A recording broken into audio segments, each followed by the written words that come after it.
For the last 4 books na ipapakita ko, ay!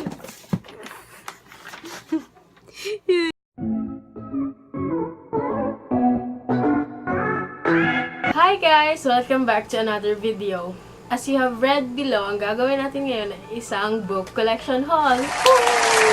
These are the books that I've got during the National Bookstore sale. I think around March to April. I'm not sure sa date, but I'll just put it down in the description box. And then for the second set of the books, I've got them sa Big Bad Wolf sale last November sa Davao City. If you like this video, click the thumbs up button below and don't forget to subscribe. Without further ado, let's go!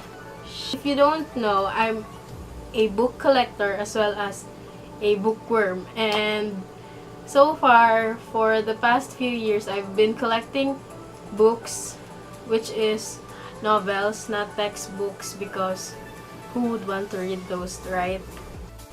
All the books that I've got are in here. Oops, bigat. Kita nyo ba? Kita nyo? So, it's in the National Bookstore bag, not sponsored. So, ang first natin na ipapakita ay ang mga books galing sa National Bookstore. I've got the 4 of this in the price of 1 book. Initially, it costs 563 pesos. Ito lahat. But then, meron akong points which I claimed and naging 451 pesos na lang siya. Some of the sales they have was 80%, 60%, 30, 20, and 10. But it varies depending on the book kasi maybe yung book naging 80% kasi sira-sira na siya and you know, no one's gonna want to buy a isang pangit na book. No one's going to buy a sira-sira na book kasi no one's going to buy a sira-sira na book lalo na it's on its original price. So, let's start with the first book. Pagpasok ko pa lang sa National Bookstore, ito na yung una kong nakita. I have the 4 books. So, as I was saying, I have the complete series of Dorothy Must Die, pero yung isa, hiniram ata, kaya wala siya sa bookshelf ko. And now, I have the 3 books. Yay! Oops, the 4 books pala. The Wicked Will Rise, The Yellow Brick War, and The End of Us. I won't tell you the story of each of these books kasi maabot ng 1 oras itong video kasi sobrang ganda ng mga libro. Next 2 pala ay ang trilogy series ni James Dashner. Siya din pala ang gumawa ng The Maze Runner trilogy, and we all know that the books are so lit, and for the videos, okay lang naman siya. Hindi naman masyadong na-rip off yung main points, and only a few was changed. And in this book of James Dashner, The Eye of Mind series, it's about the virtual world and all the actions na naganap doon and all the interactions na nangyari between the real world and the virtual world. So, I've got the first book, and as usual, it's also borrowed, but kinuha ko na yung dalawa, which is the Rule of Thoughts and the Game of Lives.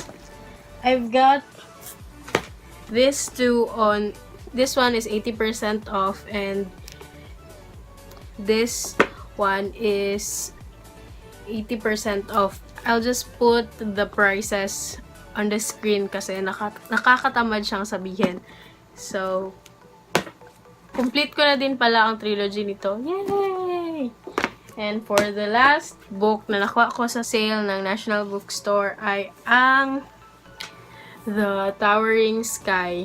Reflecting light. Ayan. And the price will be here. or here. These are the 4 books that I've got sa aking National Book Sale haul. This book is also cool, pero hindi ko pa siya nababasa. As you can see, it's an opened still, and ang nakalagay lang dito ay welcome back to New York City 2119. That's 100 years from now. A skyscraper city fueled by impossible dreams. So I'll be reading this, and initially it cost $459 and it's 60% off. For the last 4 books na ipapakita ko, For the last books na ipapakita ko, ito yung mga nakuha ko sa Big Bad Wolf last November. And it's a shame na 4 lang yung nakuha ko. Kasi diba, Big Bad Wolf sale, I mean the biggest book sale in the Philippines, nope, in Asia, I think. So, ayun, these are just, I'm just gonna share this experience that I have. Nung pagpunta ko doon, I was, kasama ko si mama, and guys, ang sabi niya lang sa akin, I was looking really confused kasi ang raming books, I mean like thousands of books are there, kahit anong category. I'm sure yung mga nakapunta doon, you get what I felt, yung parang magsiswimming ka na lang sa dami ng libro, and the prices, they are so low, but I can only get a few because naiwan ko po yung wallet ko here in Jensen, and naiwan ko yung wallet ko dito sa Jensen, and I mean, buti na lang sinave ako ni Mother Earth. So, ayun, let's start showing you para kayo ma-board dito sa video na to. So, the first book is Masters of the Word.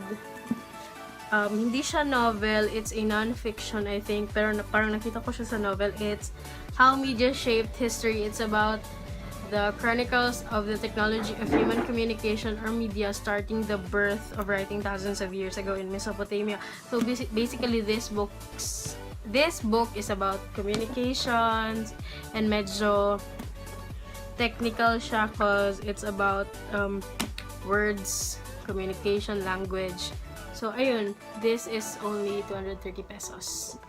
So for the second book, which is also a non-fiction book kasi it's all about science fact and medyo weird ang title niya. It's everything you need to know about everything you need to know about your world and everything around it in a nutshell. The what do you call this? Yung mga topics nitong libro varies on a lot of different contents. There are 8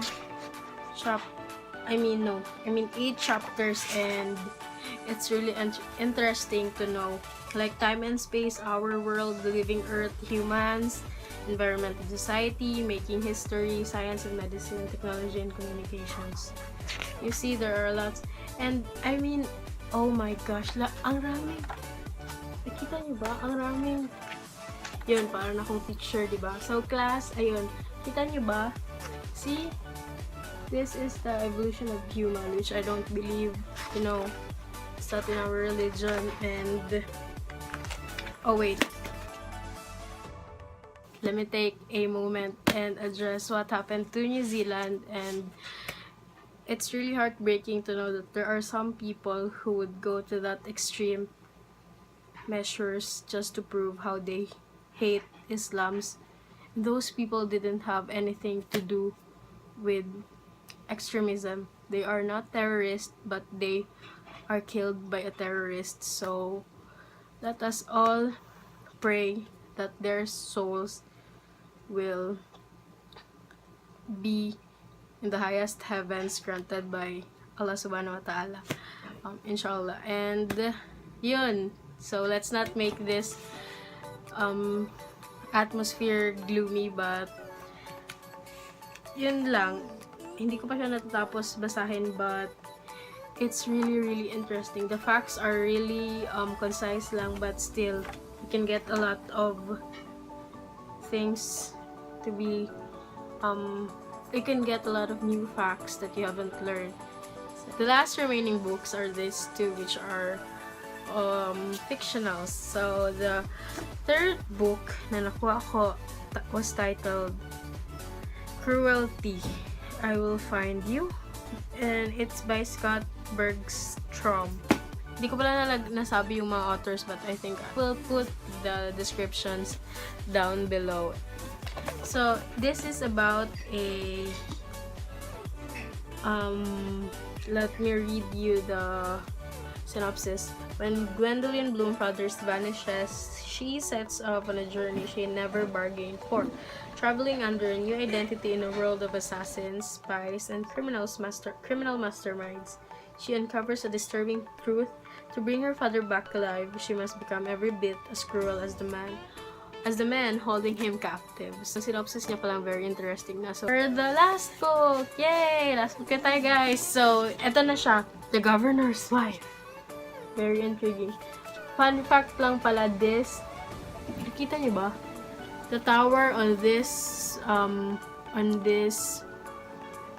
page is the Willis Tower in Chicago, and isa din yun sa reason ba't ko binili itong book. This book was situated, or the setting of this book is on Chicago, Illinois. For those who knew, I went to Chicago last April for a leadership program.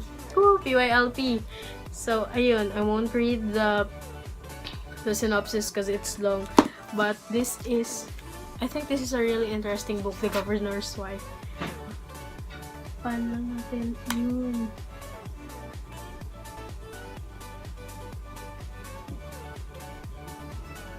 Disclaimer lang, guys, this video is not bragging. I just want to share yung mga bargains na nakuha ko, and I would also like to convince you to become a bookworm. Kasi reading is really, really satisfying. It can give you comfort.